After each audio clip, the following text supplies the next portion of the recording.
प्रयागराज महाकुंभ की तैयारी अब पूरी हो चुकी है। अब इंतजार है तो सिर्फ महाकुंभ के आगाज का। 13 जनवरी से संगम नगरी में महाकुंभ मेले की शुरुआत होगी। इस बार टेक्नोलॉजी के जरिए प्रशासन ने महाकुंभ को डिजिटल महाकुंभ में बदल दिया है, जिसके चलते सिर्फ देश भर से ही नहीं पूरी दुनिया भर के लोग महाकुंभ में आस्था की डुबकी लगाने पहुंच रहे हैं। दुनिया भर से आने वाली बड़ी हस्तियों में से एक नाम इन दिनों काफी चर्चा में है। दरअसल इस बार महाकुंभ में डुबकी लगाने दुनिया की सबसे अमीर अरबपति महिलाओं में शुमार स्टीव जॉब्स की पत्नी आ रही हैं, जो कि प्रयागराज में सांसारिक सुखों को छोड़कर आध्यात्म से जुड़ेंगी। आपको बता दें कि लॉरेन पॉवेल एप्पल के संस्थापक स्टीव जॉब्स की पत्नी है, जो अपने पति के निधन के बाद अपने पति की ही राह पर चल पड़ी हैं। दरअसल स्टीव जॉब्स को हिंदू धर्म से खास लगाव था, जिसके चलते अब उनकी पत्नी भी सनातन धर्म की परंपराओं से प्रभावित होकर महाकुंभ में आ रही हैं। खबरों के मुताबिक पॉवेल जॉब्स महाकुंभ में करीब 17 दिन निरंजनी अखाड़े के साथ रहेंगी। उन्हीं की तरह कल्पवास में सन्यासियों जैसा जीवन गुजारेंगी। पॉवेल उसी दिन प्रयागराज पहुंचेंगी जिस दिन महाकुंभ का आगाज होगा, यानी 13 जनवरी 2025 को प्रयागराज आएंगी और 29 जनवरी तक यहीं कल्पवास में रहेंगी। देखिए, मेरा मानना है कि वो अपना निजी कार्यक्रम से आ रही हैं, अपने गुरुजी के दर्शन करने आ रही हैं। हमारी बेटी जैसी है वो, हमारी बिल्कुल शिष्या तो है, शिष्या बेटी होती है, तो हमारी पुत्री जैसी है वो। हमने उसका नाम कमला दिया है, वो कमला नाम है उसका। हमने उसको अपना गोत्र दिया है और वो मेरे प्रति बहुत स्नेह रखती हैं। दूसरी बार भारत आ रही है, दूसरी बार आज भारत आ रही है और अपने शिविर में निस्संदेह वो 1-2 दिन, 3 दिन, 4 दिन, 5 दिन प्रवास करेंगी।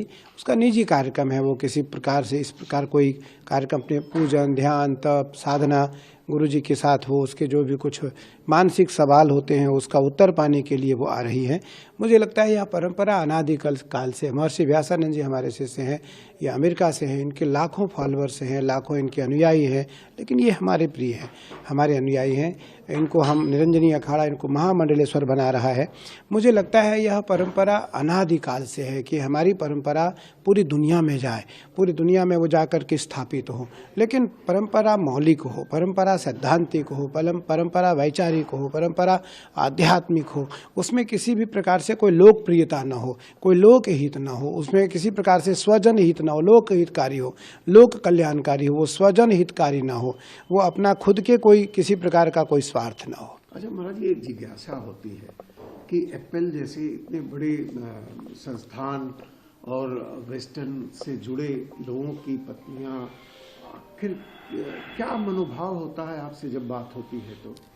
देखिए, मैं फिर कहता हूँ कि संसार में जितने भी बड़े लोग हैं वो किसी न किसी साधु के शरण में है, किसी न किसी महापुरुष के शरण में है, और अच्छा लगता है उनको। एक उनके अंतःकरण में एक आध्यात्मिकता की जागृति होती है, उनके अंतःकरण में एक आत्मानुभूति होती है, उनके अंदर शिवत्व की उन्हें एक झलक दिखता है सन्यासियों में।